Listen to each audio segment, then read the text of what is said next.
Well, here we are at episode 7. How's it going, Podcast. Rob? Not too bad. And how are you? I hear you've had some storms in your part of the world. Yeah, well, I don't think we got the worst of it, but it's affected the city pretty, how do I put it? In different kinds of ways. Some places didn't lose power. We lost power for about 25 hours. Some places didn't get power back till like yesterday. So, Wow. right. And it hit, what was it? The night of Wednesday, I think it was. Yeah, I think it was the night of Wednesday. And but it was a lot of fun. I mean, during the lack of power, I've got back into a few things. Wrote some music, Oh, yeah. read books, that kind of thing. So, That's right. You pick up one of these things. What's this? Doesn't require any batteries. right, exactly. Uh, Yeah, we actually planned it ahead. Just in case we did lose power, there's a checklist of things I could be doing. So I did that. yes. Right. Yes. Good plan. No, very good. Mhm. And I trust you keep some bottled water around and so forth, just in case there's Uh, contamination of the water supply. that's basically the idea. Yeah. So it's interesting you mentioned, it's like it took a day or two, like you had 25 hours, and some places were a couple, or probably even a few days actually, from the sounds of it. Mhm.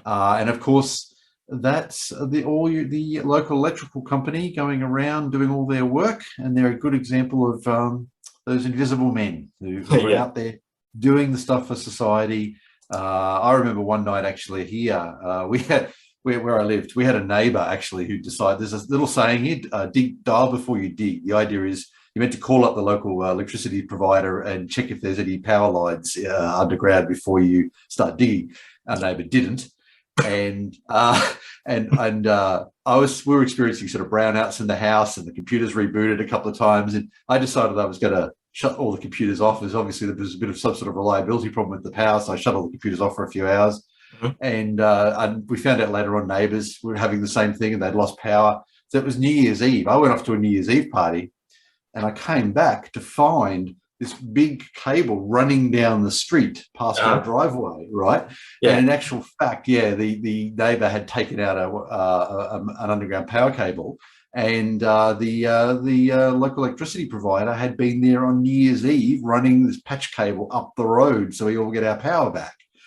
So I mean, these guys are great. They just get out there and get it done. And I don't know what the proportion is, but it'd be upwards of 95% male. Probably, I wouldn't be surprised if it was 98% male or something along those lines. And they're out there. We call them the invisible men. They're out there and doing all those jobs that most of the time hardly anybody ever thinks about.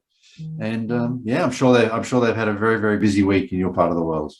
Absolutely. And which one of them are going to get complaints for not being around the house enough?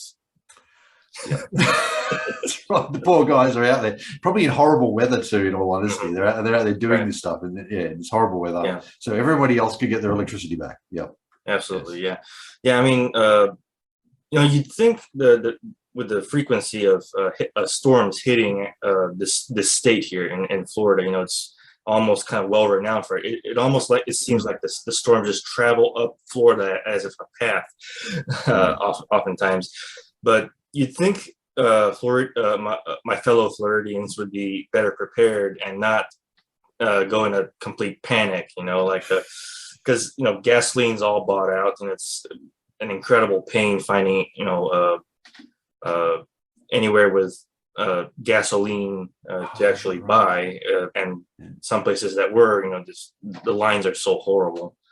Yeah. Right. And probably, I suppose it'll correct over the next few days as they bring trucks in and stuff. But that sort of hoarding thing. My advice is always to have a little bit of water around, a bit of food around. That way, if something does happen, and these things do happen, don't have to panic. Just batten down the house and wait it out for a few days. Absolutely. Yeah. Yes. Yep. All right. So, mind if I start off with a subject?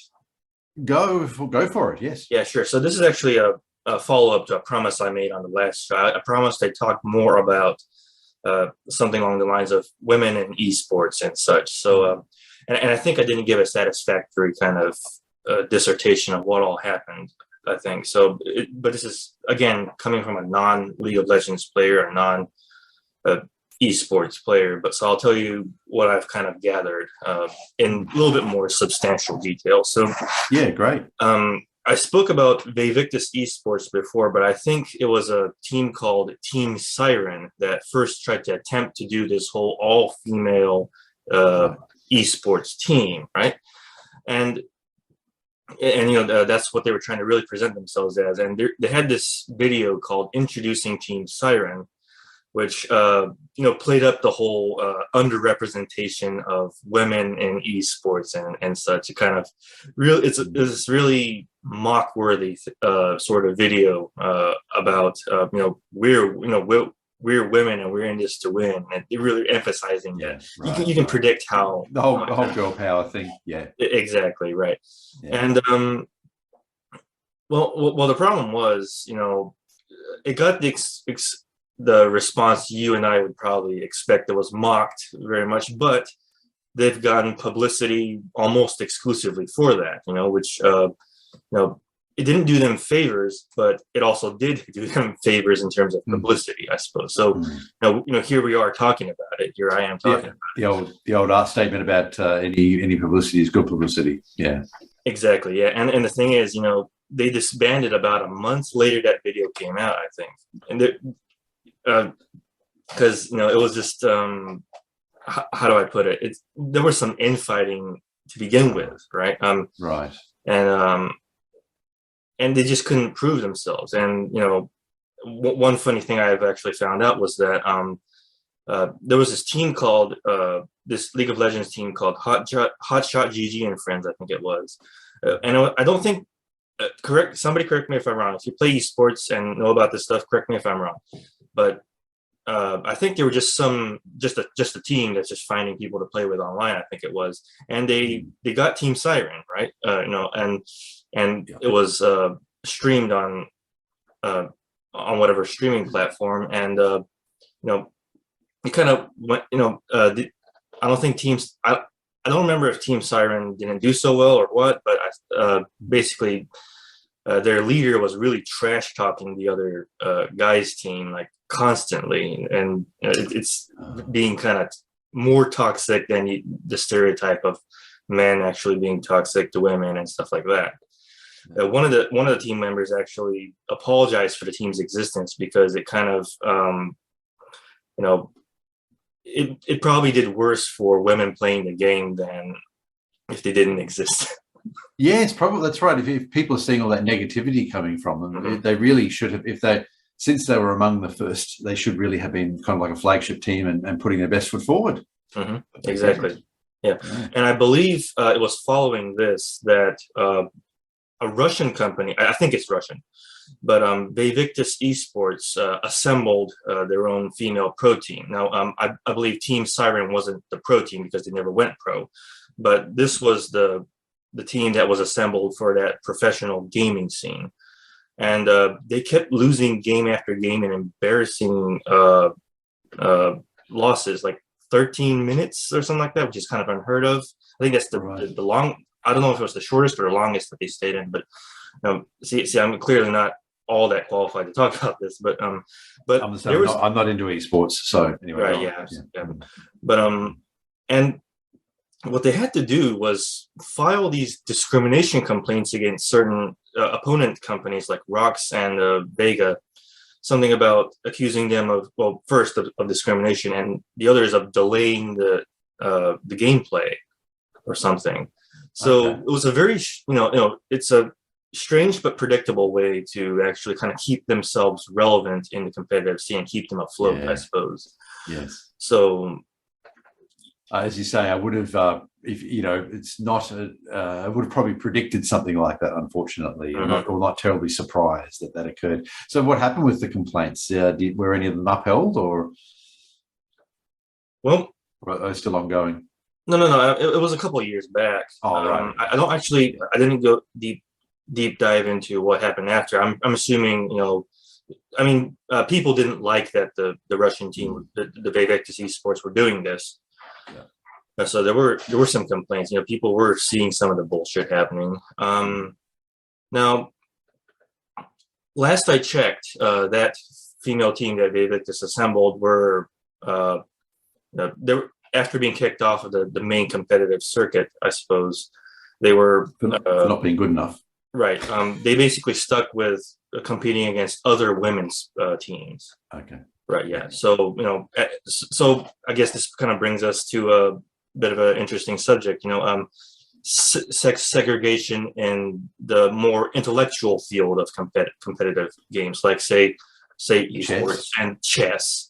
As opposed to the physical ones, which I think the physical differences are more obvious. So, do you have any opinions on the differentiation of the sexes there on those kinds of competitive? Oh, absolutely, I do. So, chess is the one that often comes to mind. It's not the only one though, but there's an open category for open. I don't know, well, I don't know if league is quite the right word, but there's sort of essentially an open table for chess in which men and women can compete, and then there's a women's group where the women can compete. And I think the top female player is at about position 200 or something like that from when I looked at it previously. I think there are a few reasons for that. Women tend to be more risk averse than men, and risky behavior can certainly be beneficial in gameplay and so forth. But I do think there's another reason, and I've written about this, and it's male variability. I think I have mentioned it before briefly, but essentially it's pretty solid evidence at this point that men vary more than women in a variety of ways. I wrote an article for Voice for Men around about 2015, and while I was researching the article, I knew about a whole bunch of different areas. And I discovered that they just discovered at the time that men vary more than women in personality. So if you took two random women and you picked two random women in the community, you picked two random men, the men would be more likely to have dissimilar personalities. So there's really solid evidence. And the problem, of course, as far as feminists are concerned about male variability, is it explains a lot about how the world works without anyone having to be discriminated against. And they really don't like that at all. But anyway, so aside from anything else, risk-taking behaviour or anything like that, just the fact that there's greater variability among men would tend to put men at the top of the table. Of course, it would also, in many cases, put men at the bottom of the table, but or as being poor players. But you don't see those people. So there's something of an observer bias going on there. You see the people at the top and you go, oh, 90% or 95% of those are men. There must be some sort of discrimination going on. Well, no, not necessarily, actually, because you're simply seeing the best of the best. There's an argument that I've heard some people talking about this topic, describing men as sort of the test pilots in our species, where the species can sort of absorb that a little bit more if they have greater variability among the men. So that's one of the arguments about why that might exist. And of course, the Y chromosome itself, being a lone chromosome rather than having a pair, of course, naturally promotes variability. So anyway, I think that really explains a lot of it. And chess is a really interesting one because I guess IQ matters, memory matters to some extent, but there's the physical characteristics don't matter and so forth. There's a whole lot of things that don't matter in chess. Right. And then you very clearly have an open category and a women's category. Exactly. Yeah. It's enough to make you ask the question, right? I mean, if this is the more intellectual realm, why do we need this kind of discrimination as much? But as you say, there are factors that play in. Now, in terms of like socialization of children, this kind of an interesting thing that kind of plays in. To be very good at chess, you probably don't need this so much if you're a male, I think. But so do you know the chess champion Susan Polgar? No, name doesn't ring a bell. Go on. Oh, okay, yeah, right. Yeah. So she's a pretty high-profile chess player and has won women's tournaments and everything. She's the reason I started asking the question is because I saw her in being interviewed in a Bobby Fischer documentary. Right. But be that as it may, basically what happened with her was that she and her two sisters were part of a sort of an upbringing educational experiment by their father, Laszlo Polgar. And basically just saying, if you really train a child from very early on, from an incredibly early age, they'll excel at something like that. Now let's assume that basically worked out for Susan, and she was able to compete in women's chess the way she did. But women in general don't seem to girls rather, they're less likely to be socialized this way at that age, right? Mm. They're more kind of given the princess treatment, and it seems like they're raised somewhat in a way that the world kind of owes you, right? Yeah, certainly in Right. the Western world, and I'd like to think that it hasn't always been this way, even in the Yeah. Western world. Sure. I do think to my own grandparents' generation, which was the generation that were adults, young adults during World War II, and I think of both of my own grandmothers, and one of them was in the Women's Land Army, and the other was working during the war, and it did seem like they just sort of got stuck in and did what needed to be done. So, but certainly in the modern Western world, yes, we're definitely seeing this problem. Exactly. So yeah, it's interesting. You mentioned about young girls and young boys too. There certainly is. I think there are, there's the whole nature versus nurture argument that's been going on for decades. I personally think it's probably a bit of a component for both. Right. It is interesting to see differences in even among young children in terms of how they how focused they can be on particular topics and so forth. And I do suspect we do see something of more of a single-mindedness among young boys. I suspect at least part of that may be innate, but I do think that there are definitely both a nurture and a nature component. And it manifests itself in different ways too. Sometimes it's due to an extreme love of something, but other times it's an escape. Good point. Right, sure, yeah, because we're still on the subject of chess. I was thinking about Bobby Fischer himself. It was according to the documentary that once I think it was the moment he found out that the guy that was living with him was not his real biological father. I think he started to become more distant and retreat from that, and maybe retreat more from his mother, I suppose. And I think that was kind of what pushed him away from a normal childhood and into the world of chess. So it could be right. You'll think there was an escape, of course, and he did. I think he did show quite a lot of talent quite early on. So I guess that was probably natural for him. He probably enjoyed it because he was doing well with it as well. Yeah, so the talent was natural, but he needed that push.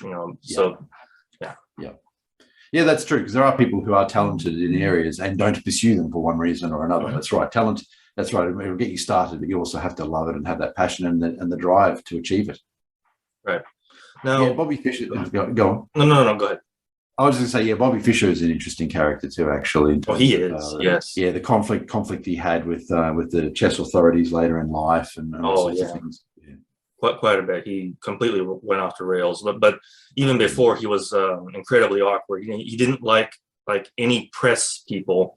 He would like throw matches or at least delay them if he catches any press people in the airport, trying to get a shot of him or get an interview with him or try to catch him on video.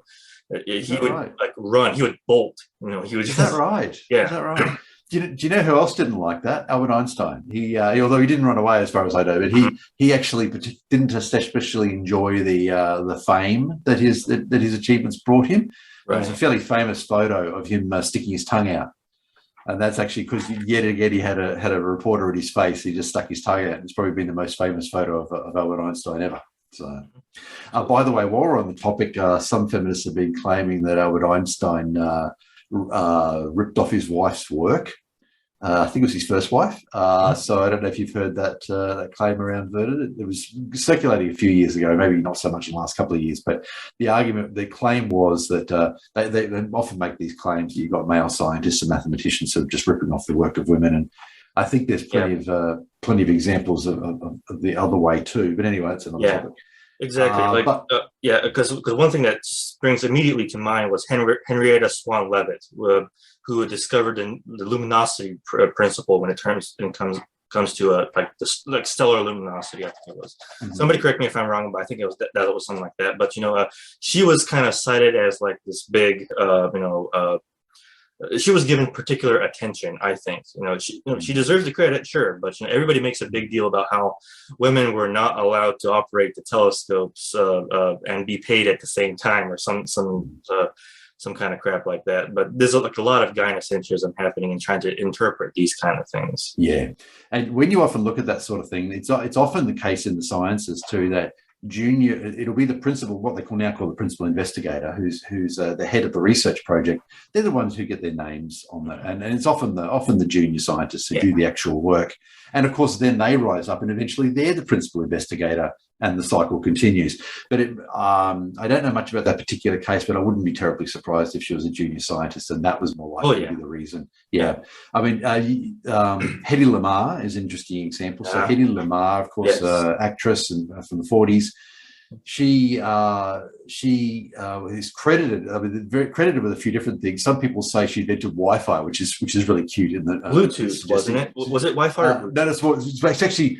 So it's a technology. Well, so some people claim that she invented Wi-Fi. That's not the case. What she did was she is a co-discoverer of a frequency hopping technology that was originally. And by the way, the person who co-discovered this with her was a man by the name of George Antle, who you won't hear much about because Hedy Lamarr apparently did it all on her own. So poor old George is being ignored here, which wasn't exactly what the feminists keep claiming that men are doing to women.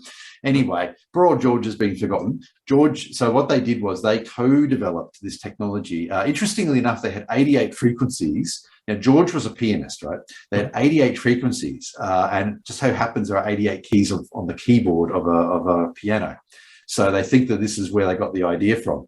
Anyway, the idea is that you have a torpedo. During World War II, the Germans were able to jam the radio-controlled torpedoes. The idea was you have this frequency hopping technology where the radio frequency keeps jumping, so it's much harder to jam. They never actually implemented their idea, but something very similar is used in Wi-Fi, which is where this idea comes from. But so Hedy Lamarr did not invent Wi-Fi. She is the co-discoverer of a frequency hopping technology, along with a man, poor old George Antle, that everyone has forgotten. So, Marie Curie is another one. Marie Curie, now she was actually far more junior than her husband. Her husband was about 20 years older than her. Yeah. And he was already an established professor when she basically got to Paris and they met.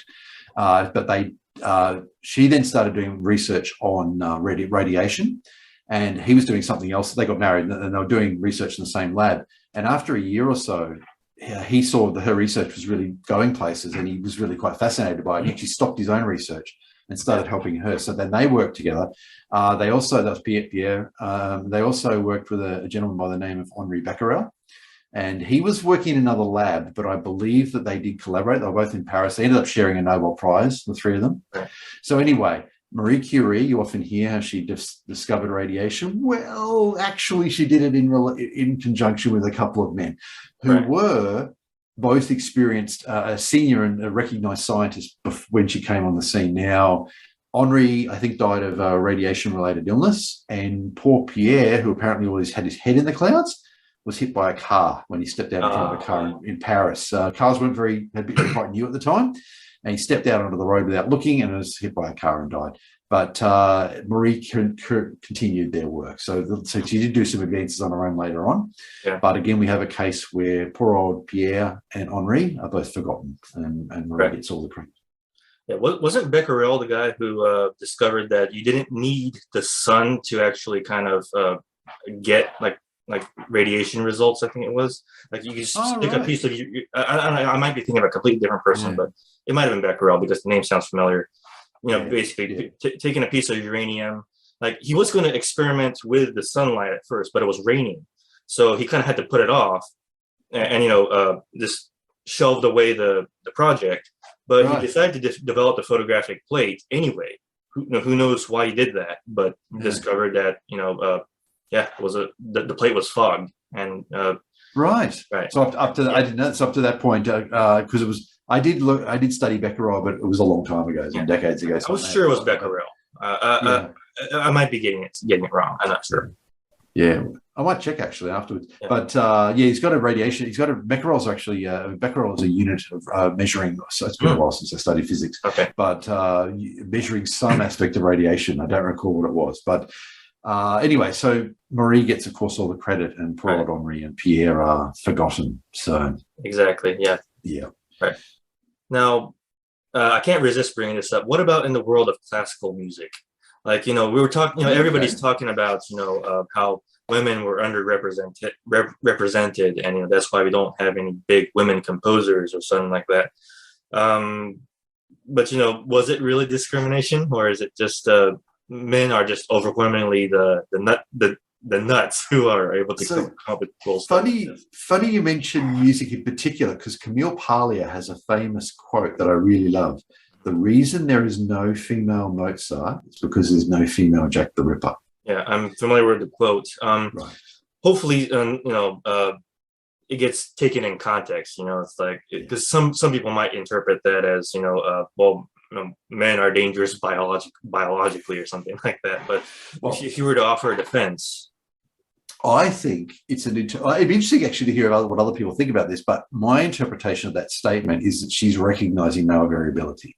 She's basically saying that men, because of the variability in men, and I suppose you could also say risk-taking and so forth as well, because of those characteristics, yes, you're more likely to see violent men in the sense of criminal men engaging criminal behavior and so forth.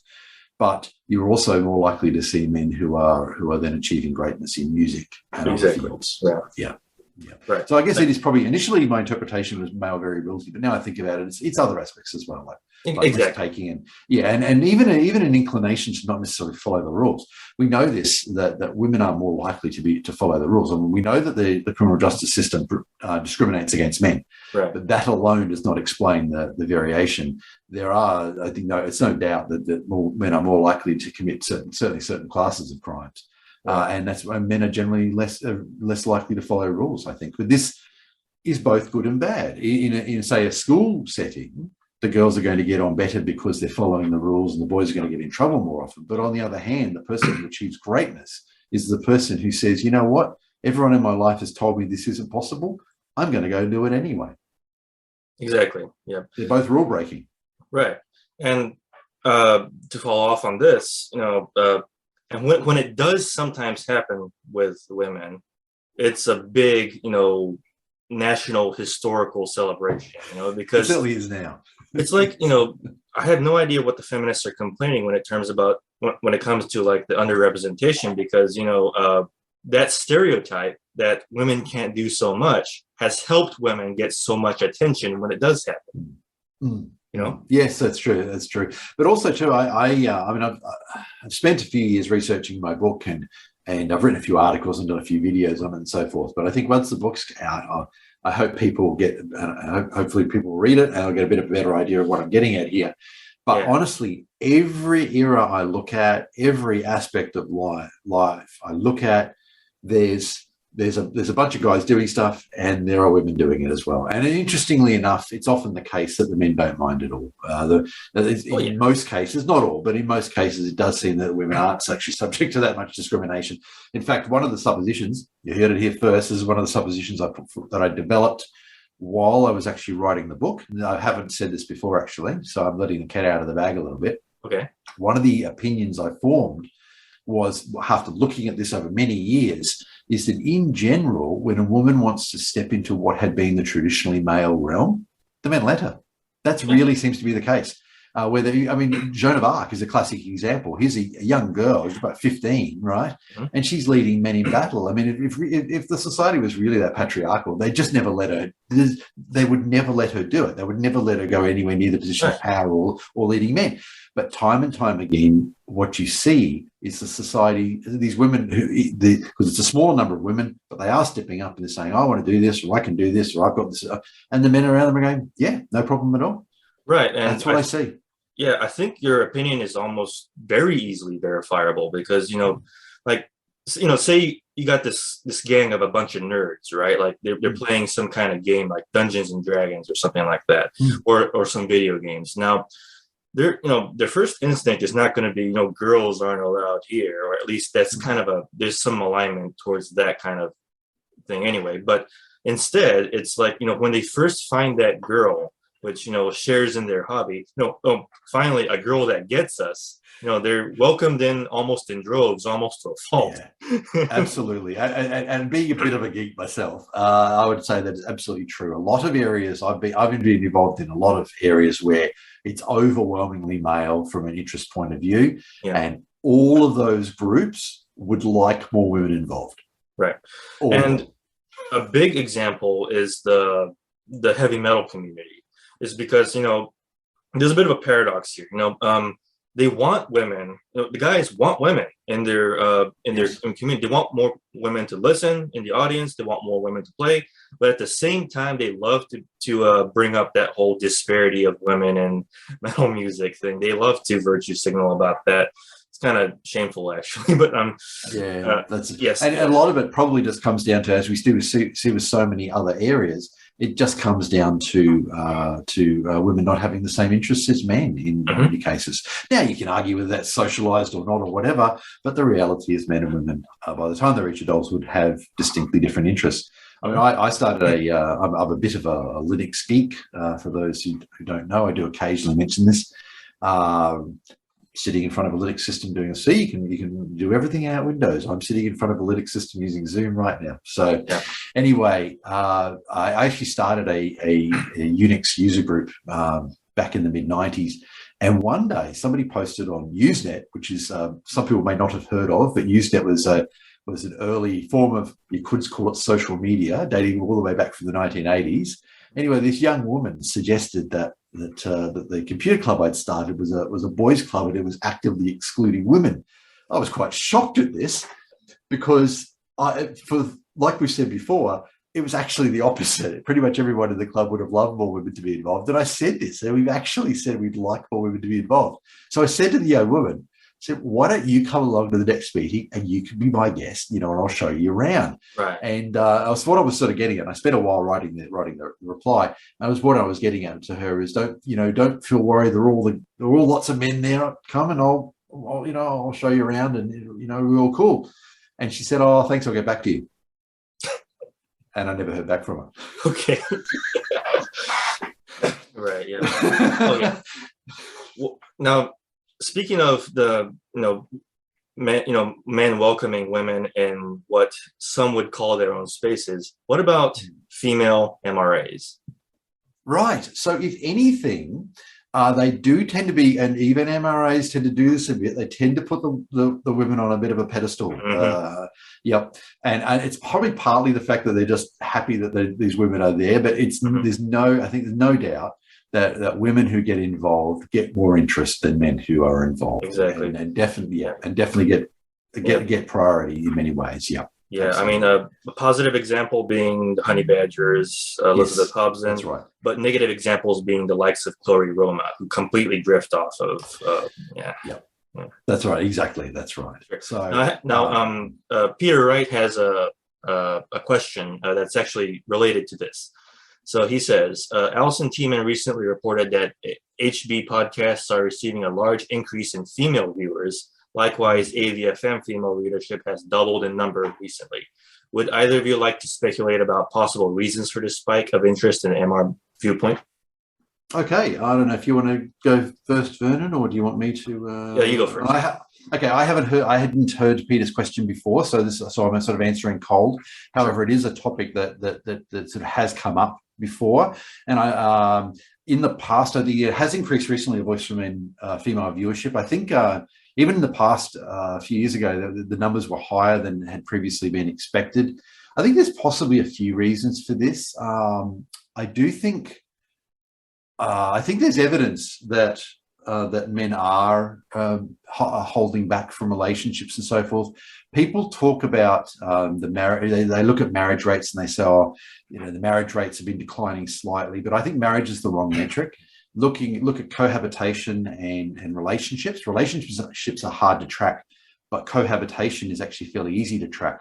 and the proportion of men who are not cohabitating with anybody has something like tripled in the last 20 or 30 years, whereas the number of women who are not cohabitating has gone up a little bit. And I really do think that between MGTOW and a much larger group of men who are stepping back from relationships but don't particularly choose to call themselves anything, I do think that a lot of young women are really noticing this. And I think that this is probably provoking some interest among young women. So I do think that this is actually something that is being seen in the younger generation. So do you think it's more of a defensive reaction, or do they actually care about men? Somewhere in between. I tend to probably across a large enough group of people, yes, in both cases. I tend to be one who views these things as not necessarily distinct. There's the self-interest and interest towards helping others don't necessarily have to be exclusionary. So, of course not. I'll be the first to tell you that.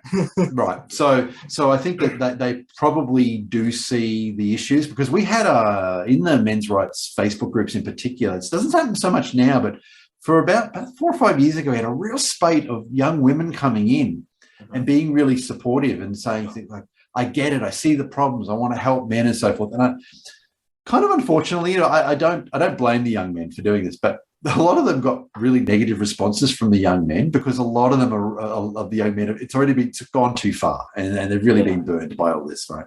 So a lot of them weren't really interested in the fact that the young women were doing this. Yeah. And a lot of the young women, I think, probably got a bit burned out. We saw that a lot. It was quite common about 4 or 5 years ago. And I do suspect that they're coming in, they are genuinely concerned for men, but at the same time, I think there probably is an aspect of self-interest there. And why not? Yeah. Right. I don't see a problem with that. Exactly. Like, I think a good, if I may be so bold, is to have like a litmus test for women who are coming into this movement. So if gynocentrism disappears tomorrow, are you going to be happy? Those are like, or what do you care about men? Right. What do you care about men without using?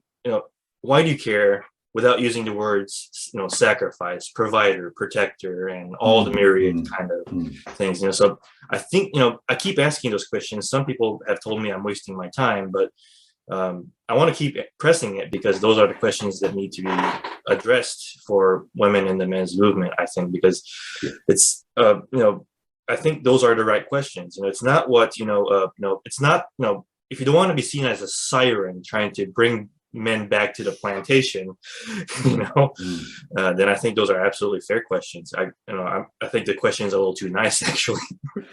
Actually, you bring up a really good point there, actually, not just for women, but for men too, actually. We get a steady stream of people who come in and who fundamentally misunderstand what the men's rights movement is about. And most of them probably move on fairly quickly, but when they figure it out. But basically, they've mistaken it for traditionalism. And our opponents often make that claim that it's about traditionalism. So it's probably not that surprising that some men who are upset with say, feminism will come in and then see that we're actually not being traditionalists. We're actually talking about a new path forward for men and so forth, where they're living their own lives and valuing their own life as much as the life of women and so forth. So a lot of those guys, I've seen them in the Facebook groups and so forth, and they get quite annoyed with us after a while. And this is a good example of how anti-feminism is so much broader than men's rights. There's a lot of traditionalist anti-feminists, whereas that's not what men's rights is about. And our opponents among feminists will generally claim we're traditionalists, but we're really not.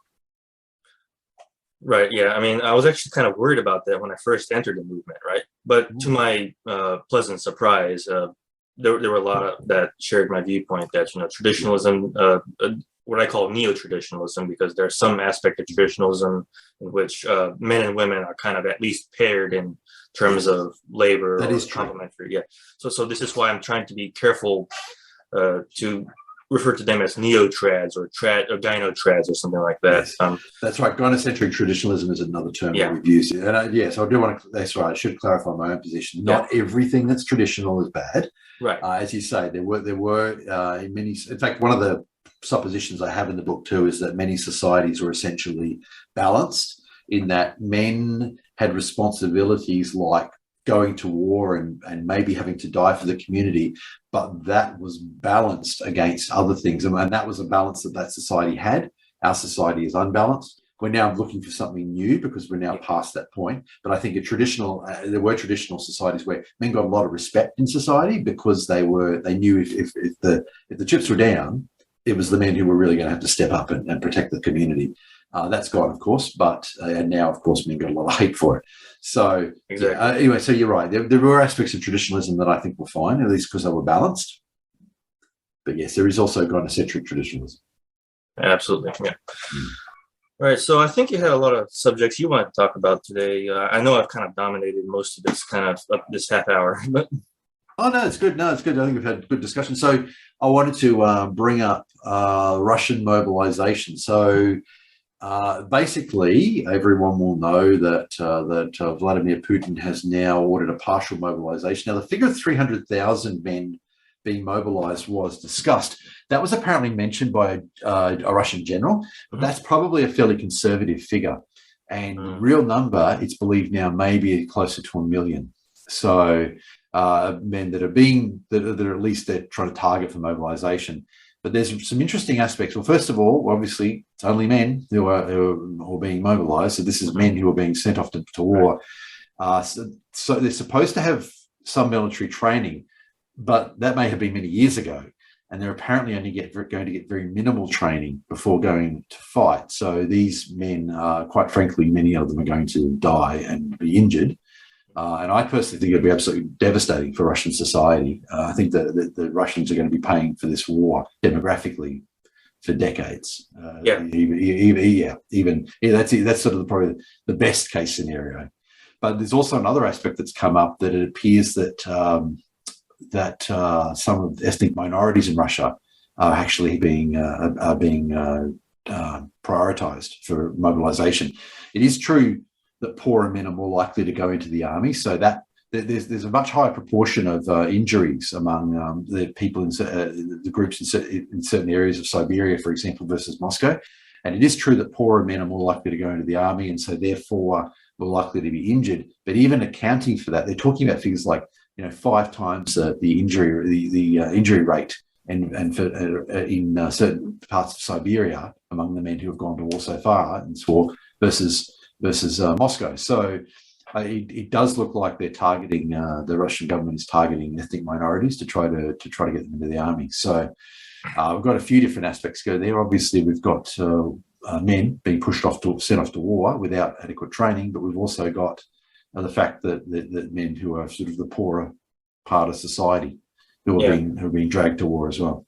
Yeah, this is actually kind of an interesting counter argument to those who say that we don't think men are disposable. We send men to war because they're the most qualified. Well, this is a perfect counterpoint to that one, because they don't care if they don't, they aren't trained and are up to skill level that are needed. They're just kind of there to be thrown away. Exactly, that's right. It really is just a very, very clear example of male disposability, where they're just really being thrown into the grinder at this point. Yeah. So this is, and yet again, I mean, Russia suffered lost about 10% of the population during World War II, or what the Soviets called the Great Patriotic War.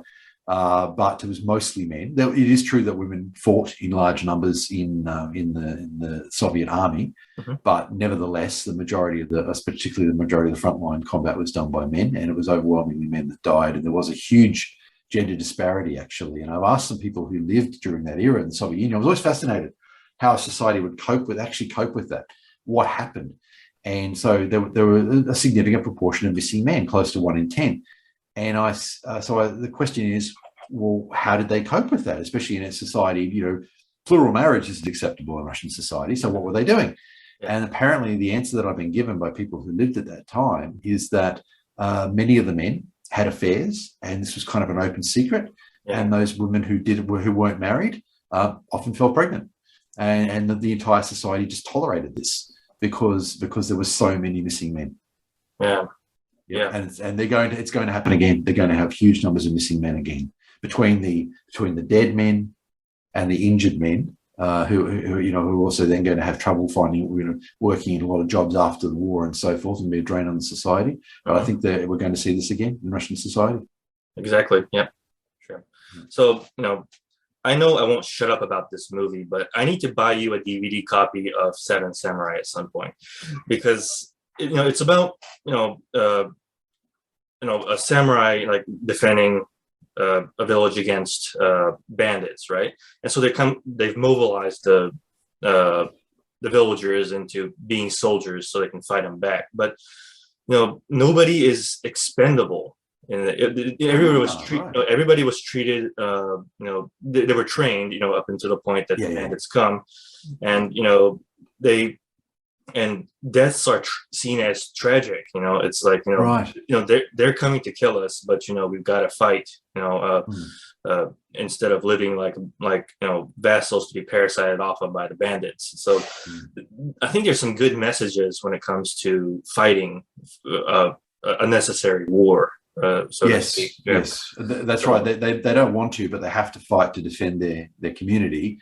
But yes, that doesn't mean they're going to be thrown into the grinder. They're actually still they're being trained properly. I'm aware of the film, but I've never actually seen it. Got to see it. It's so good. I'll see it. Right, sure. Because there's even nobody's like a human shield, right? Nobody is sent to die and everything like that. It's like nothing like the red shirts in Star Trek. Then where. The joke is if you're on Kirk's security team and you're called to the transporter room, you better have your affairs in order. Exactly. Yeah. Yes. But there's a tactic they use in this movie is a very interesting take on that proverb. Keep your friends close, keep your enemies closer, because I know it's more like a relational metaphor most of the time, but one tactic they use in the film is that they would, when the bandits come charging, they block off everyone except one, maybe two soldiers, and let them through so they can take care of those in short order with the villagers. So it's really like war philosophy of war in a very good way. Yep. Yeah. So while we're on the topic of movies. I saw a Japanese movie a few years ago. I don't remember what it was called, but it was set during the Meiji Restoration, which was a restoration of the monarchy, for those who don't know, and the Japanese monarchy. So anyway, this guy was a samurai, and towards the end of the period of the samurai, around the time of the Meiji Restoration, the samurai were being put to, they didn't need these warriors anymore, and they were being put to sort of all sorts of jobs. And this guy was basically a clerk. And he was managing, I don't know, warehouses or something. Anyway, but of course he's a trained samurai. But anyway, so the story goes on about how he's actually there's sort of another samurai's gone a bit rogue, and he's actually sent to deal with him for various reasons. But this guy he's a samurai, but he's on minimum wage because apparently the samurai weren't being paid very well. And he's got a wife and a young daughter to look after, and a mother and a young daughter. His wife's died, mother and a young daughter to look after. Anyway, great Japanese movie that I saw a few years ago. I love watching a lot of non-English speaking cinema. I find is often of a higher quality than English language cinema, in my experience. There's a number of Israeli films I've seen that I really enjoy. Okay. I'm monolingual, so I'm always reading the subtitles. But South Korean, Japanese, Israeli, all sorts of other nationalities. There are great movies out there. Yep, yeah. For the monolinguistic among us, which I'm assuming is most, try and find ones with good subtitles, because some of them are just horrible. Some of them really miss the mark, but some are good. So yeah. So I watched Squid Game a few months ago. I don't know if you know about Squid Games, South Korean. I know what it is. Yeah. Right. Yeah. Great. So for those who don't know, Squid Game is essentially a South Korean mini series, I guess, probably 8 episodes or something like that. Oh gosh, how much do I give away? You know what? I'm not going to give anything away about Squid Game. Okay. All right. Well, if you do, I'll just say spoilers, and you can just whatever. I was just going to say that there was some about the subtitles. There was some interesting discussions around. There was a term used in the which actually couldn't be translated, and it was an honorific term for one man to use for another man who's senior. So I think the idea was a man would use it to a senior colleague at work. So Japan has a term called senpai. Yeah, so I wonder if it's the equivalent of that. Right. So, okay. So that's a term that you might use to someone who's senior in a work. So not necessarily a boss, but someone who's sort of more senior in their role. Someone who is your senior, basically, even by like a small margin. Right. Okay. Yeah. So anyway, yeah. So they I think they translated it as uncle or something like that.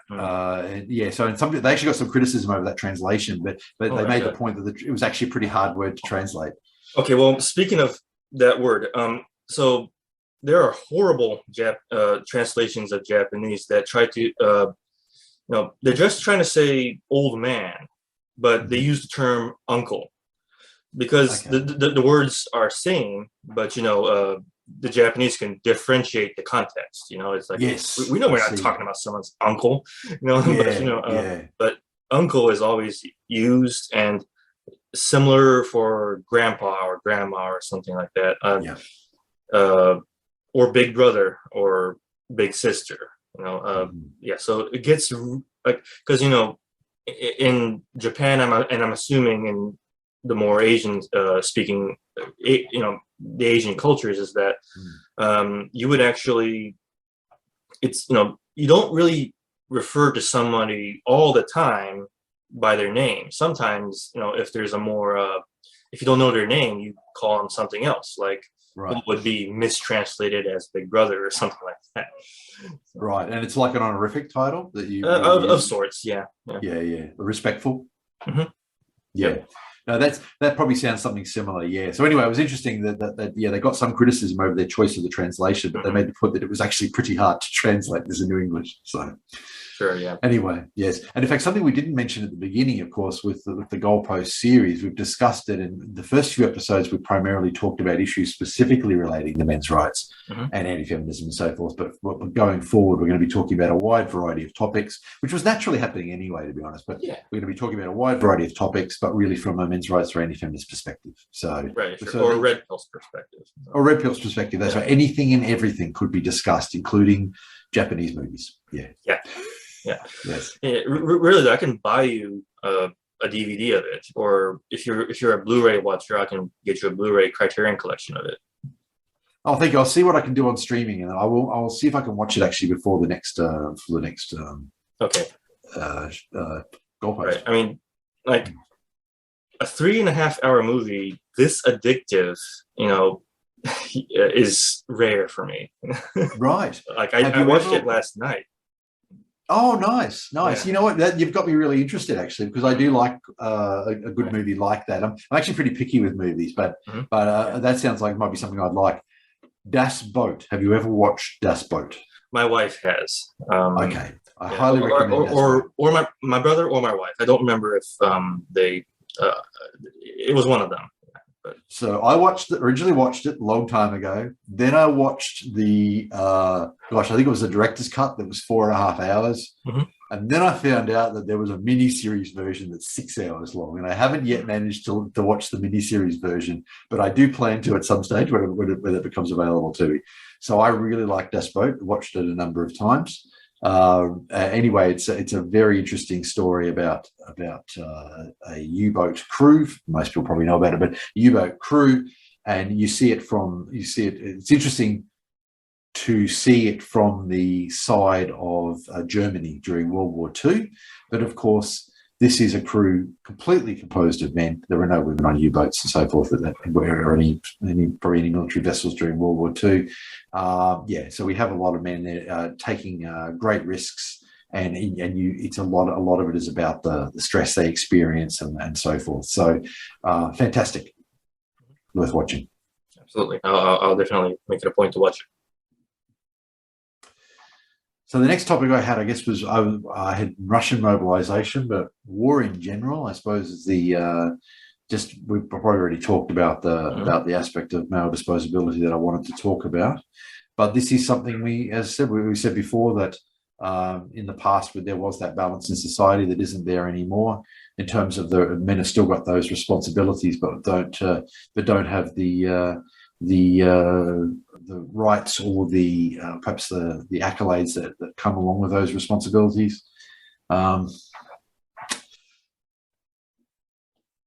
Well, I've got one more thing I was going to mention. I don't know if you've got anything else there. No, I don't think so. Yeah, go right ahead. The Prime Minister of the UK. So the UK economy is not in a good way at the moment. Okay. Yep. So Liz Truss has been Prime Minister for about. Liz got mentioned. So we talked about Liz Truss last time. Yes. So she originally was. They had something. We mentioned this last time. The role was Minister for Equality and Women, I think was the title. She got rid of and women and was going to make a Minister for Equality and put a man in the role. Apparently, she's backtracked on that now. Now, you mentioned something that Liz Truss had done that was, now what was that again? That she was a bit more negative, and there was something about her trying to make catcalling illegal or something like that. That's it. That's right. Yes. I actually meant to look into that, but I hadn't looked into that. Liz Truss is, of course, a lot of this happened when she was in other ministerial roles. Liz Truss is now, of course, the Prime Minister. That's, of course, why she's appointing the ministerial roles. But she's done something called a mini budget, and the mini budget's possibly causing the British economy to implode. They've lost a lot of value in the pound in the last month. It's actually quite concerning. So she might not be in office for very long, in all honesty. So if things don't turn themselves around, right, it's causing quite a problem at the moment. Yeah, and did I hear you correctly? He talked about a minister for men that she's backtracking on, or is that a minister for no? women? It was the role was Minister for Equality, and she put a man in the role. Okay. Really upset feminists. She seems to have what I understand, she's backtracked on that now, and I think it may be another. There may be either a minister for women again, or it may be returned to the original role. So, but yeah, she seems, which I was really disappointed, because I was actually really quite impressed by that. That she put a man in this role called Minister for Equality, but even if they hadn't made a difference initially, just the fact that she made that choice I thought was really interesting. But yeah, she's backtracked. So anyway, Liz Truss may not be Prime Minister of the UK for very long. We'll see. If she doesn't turn the economy around, it's quite bad. Right. Okay. Oh, speaking of women, women in positions of power. So what about that new Italian Prime Minister? Right. So I don't know much about her. She's come up on the scene, and unfortunately, usually I try to do a bit of research. I haven't had an opportunity to research her. Well, we can save it for next time. Yeah. Okay. Yeah. I guess all I'll say is that some people have called her a fascist, but then I've heard from other people that that's not quite right. So it'll be interesting to see what the situation is. And here's the thing, it's one of those things, like anything to the right of far left is fascist for those kind of people. And we're talking about Italy here, which had you can't shake off the Mussolini thing. If it was this is true, right, and if it was in Germany, then hell would even more be broken loose. The original fascists were in Italy, indeed, because that was the fascist party, of course. Yeah. So yes, unfortunately, that's right. I guess it's going to be that. But as you say, the term fascist and terms like alt-right get thrown around. I've been called alt-right, and I'm not any sort of right. I'm really not, and I never have been.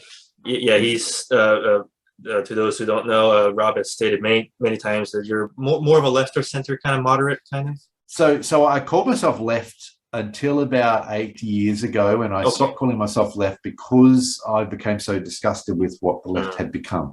But that doesn't mean I changed my position. So many people on listening to my opinion would probably still call me a left. But yeah, it's I don't identify that way anymore by virtue of what the term now implies, unfortunately. You could probably call me a classical liberal in any way. That would be probably not a bad place to start. So yeah. And I'm certainly not right. Yeah, right. Yeah. I myself, I might categorize myself as right by virtue of not really being on the left, but I've made but I've made arguments. That's how the left defines it now. Yeah, but I've made in some of my videos, somebody accused me of being a Marxist. So just because I'm talking about men's well-being, and they accuse me of being a victim mentality, whatever, something like that. Kind of that neo-trad right kind of. Right. So I don't think we can be pigeonholed here in this red pill community so much. We're Exactly. That's right. People, even the men's rights, people really cross the political gamut. And I was going to say, we also get called, right wing by the left and left wing by the right, exactly. which I think probably means we're in moderates actually, and probably if we're annoying both sides, we might be doing something right. yeah, doing something right or doing something moderate. Yeah, doing something correct. Right. Yes. So we have been I've had people do that sort of thing too, where each side seems to think you're on the other side. Well, that probably makes me a moderate actually, which is funny because we're often accused of being extremists. Voice for Men is banned on Facebook. If you attempt to type a voiceformen.com on Facebook, and don't do this because it's really annoying, it actually basically kills your comment. And you actually can't delete it. Yeah. Well, in Facebook, I actually refer to it as the big bad site. Yeah, it's a bit of a joke. That's right. You have to use code words exactly. You can't get. That's right. And it took me 2 hours one Saturday morning to work. So if you type on voiceformen.com, it'll block your message. You can't do it privately either. You can't even message someone and say, right. But it took me 2 hours one Saturday morning to work around it. I experimented a little bit. I tried doing a proxy redirect and so forth. I put another URL in and automatically redirect to a Voice for Men. That actually worked initially for about half an hour, and then their systems picked it up, eventual consistency, and it stopped working. So, but what I've done is I wrote this script, which I wrote it one Saturday morning. For every article on a Voice for Men, there's a corresponding article on Wiki for Men, and you post the Wiki for Men link, and the Wiki for Men link explains that on Facebook, a Voice for Men is banned. Click the link below to go to a Voice for Men. And because it involves an actual click by the user and it's not an automatic redirect, Facebook can't block this. So, Right, it wouldn't make any sense. Yeah, I mean, if they blocked every site that had ever linked to a Voice for Men, they'd take out too much. So, if anyone wants to link to a Voice for Men on Facebook or if any other of these social media sites end up doing the same thing, banning it, you just find the Wiki for Men link, and you provide that instead.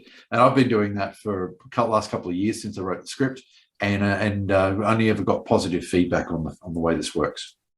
Right. So one thing I should probably mention here is that we have a True Social site, and so we're basically posting our articles there as they happen. I've been kind of behind on them. I'm the guy administrating it because I don't think True Social is good for Australia just yet. No, that's right. I think it may still be limited to the US residents or US citizens. So I think it may be geolocating, I suspect, at least based on most. I suppose that means people could get around it with VPNs and whatnot. But for the moment, that's right. Thank you very much, Vernon, for setting that up for a Voice for Men and managing that. Yep. Hopefully the rest of the world can get access to it soon. Yeah, sure. Yep. So, it's basically just truesocial.com / @ a voice for men, not the number. It's going to be a voice for FOR men. Yeah. So, same as the URL. Yeah. Yeah. Cool. So, follow us there. Yes, absolutely. And looking forward to being able to get access to it myself. Yep. Absolutely. So the last thing I had was just a quick one. Queen's birthday holiday, which is kind of interesting. So, of course, we in the Commonwealth realms now have a king. So I think I discussed it briefly, but I'll just run through it really quickly. So there are currently 15 countries that have Charles III as their king. So all these countries are technically in personal union, which is really a term we don't use much anymore, but that's effectively what it amounts to. They're all separate, but they all have the same king. The number's going to go down because it was 16 a few years ago before the Queen died. So one became a republic. Several countries in the Caribbean are scheduled to become republics in the next few years. I think it's 6. So that should probably take it down to 9. Anyway, so we've got the Queen's birthday holiday coming up, but it's kind of funny that it's actually in the legislation. It's actually called the Queen's birthday holiday because she was on the throne for 70 years. And even though we've got a king, we're having a Queen's birthday holiday tomorrow in my state, in Australia, because they haven't had a chance to change the name of the legislation, change the name of the holiday. So yes, I thought it was funny. Yeah, I thought so too. Yeah. So anyway, yeah. So that's yeah. So I've got a nice day off tomorrow. So. Right. Yeah. You also wanted to talk about the Routledge Handbook. Yes. I think I'd like to spend a little bit more time on it. I hadn't had much time to research this week. So I think probably maybe let's leave it till next time, may I? Yeah, sure. I'll put it in my notes here. Yeah. Sounds good. How are we going time-wise? Probably coming up not quite an hour, I think, by my calculation. Well, actually, I think we've been a little bit past an hour. Oh, okay. Yeah, right. I'm just trying to check social media to see if there's anyone else leaving comments. I don't see any. So, anything else you wanted to kind of quickly breeze through? No, I think that probably does it for this fortnight. So I will see you again in 2 weeks, and glad that you're okay with the hurricane. Yeah. Thanks for that, Robert. Okay. Talk to you later. Yeah, talk to you later. Yeah. Bye-bye.